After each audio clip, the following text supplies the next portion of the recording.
সুপ্রিয় দর্শক মণ্ডলী, আপনারা নিশ্চয়ই শুনেছেন বিএনপির মহাসচিব জনাব মির্জা ফখরুল ইসলাম আলমগীর সাহেব তিনি কোনো এক বক্তৃতায় বলেছেন জামাত ইসলামকে নির্মূল করে ফেলতে হবে, কোট আনকোট।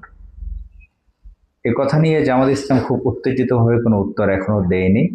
উত্তেজিতভাবে জামাত ইসলাম কখনোই উত্তর দেয় না। জামাত ইসলামী এবং তার যে অঙ্গ সংগঠন এখন পর্যন্ত সে ব্যাপারে খুব ক্ষিপ্ত হয়ে যায় নাই। সেই ক্ষিপ্ত হওয়ার মতন কোনো ঘটনা এখন পর্যন্ত লক্ষ্য করিনি। তো জামাত ইসলামী সবসময় উগ্রবাদিতাকে স্কিপ করে, এড়িয়ে চলে। তো বিএনপি একটা বড় রাজনৈতিক দল হিসেবে পরিচিত, তারা এখন সরকারে আছে, ইঞ্জিনিয়ারিং করে বা কিভাবে ক্ষমতায় আসছে সেটা এখন ভিন্ন আলোচনা।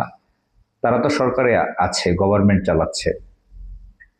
এর আগে তারা অনেকবার ক্ষমতায় আসছে, জিয়াউর রহমান সহ তারা এর পূর্বে সম্ভবত 5 বার ক্ষমতায় আসছে,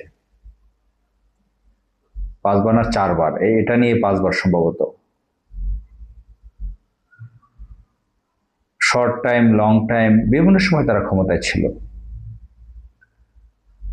শহীদ প্রেসিডেন্ট জিয়াউর রহমান 70-এর দশকে 80 সালের কিছু আগে এই জাতীয়তাবাদী দল গঠন করেছেন বিএনপি।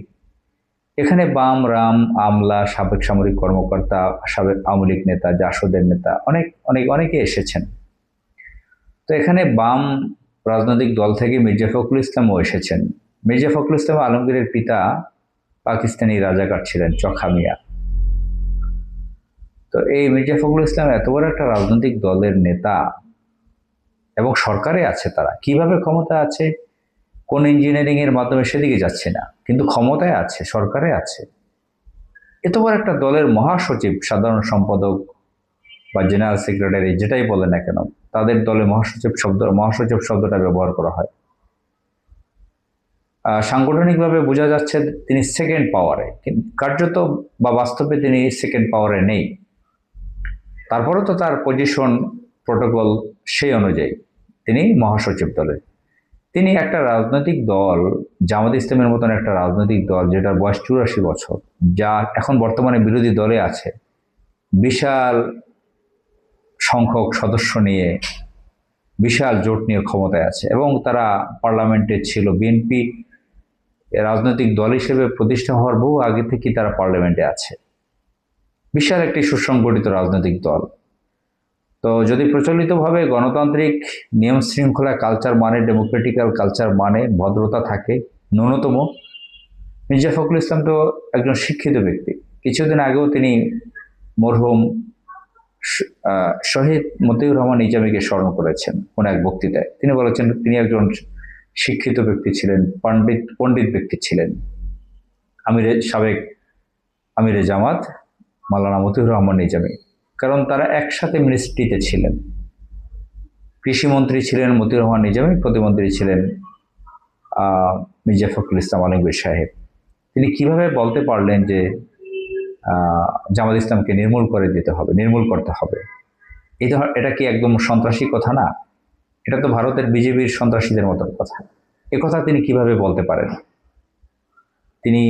তার বয়স প্রায় 76-77 বছর, অনেক বয়স্ক প্রবীণ ব্যক্তি। তিনি একজন শিক্ষক ছিলেন, ইকোনমিক্সের ছাত্র ছিলেন, শিক্ষক ছিলেন, রাজনৈতিক পরিবারের সদস্য।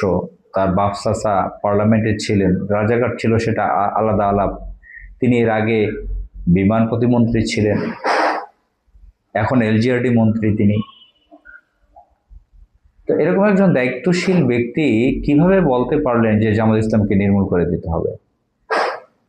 তো এর পেছনে কোনো কারণ আছে, কোনো উদ্দেশ্যটা কি? আমরা দেখেছি গত 15.5 বছর হাসিনার ফ্যাসিস্ট আমলে বিএনপির বহু নেতারা হাসিনার সাথে যোগাযোগ রাখত, যেটা তাদের থেকেই কথা আসছে। হাসিনার সঙ্গে দেখা করতে, টাকা পয়সা আনতো বিএনপির নেতারা, তার মধ্যে মির্জা ফখরুল ইসলাম আছে, এ কথাও আলোচনা আছে।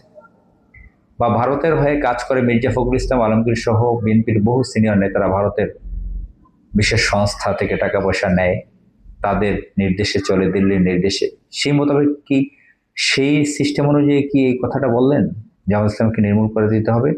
এবং সেম একই সময়ে আমরা দেখতে পাচ্ছি যে পুলিশ জঙ্গি আস্তানা নাকি খুঁজে পেয়েছে, ওদিকে নাকি পার্লামেন্টে হামলা হবে, এই ধরনের কথা যেগুলো আওয়ামী লীগের আমলে নাটক ড্রামা আমরা দেখতাম। অমুক জায়গায় হামলা হবে, তমুক জায়গায় হামলা হবে, অমুক জায়গায় জঙ্গি পাওয়া গেছে, এই পাওয়া গেছে, সেই পাওয়া গেছে। তো এদিকে ছাত্রদল ছাত্র শিবিরের উপর যেভাবে হিংস্র আচরণ করছে, সন্ত্রাসী গেরুয়া বাহিনীর মতন, ভারতের বিজেপির গেরুয়া বাহিনীর ন্যায়, সবকিছু কি একটা চেইনের মধ্যে? এটা কি দিল্লি থেকে নির্দেশ আসছে মির্জা ফখরুল ইসলামকে ওই কথা বলার জন্য, তাকে যে আপনি ওই কথা বলেন? কেন মির্জা ফখরুল ইসলাম এই কথা বললেন?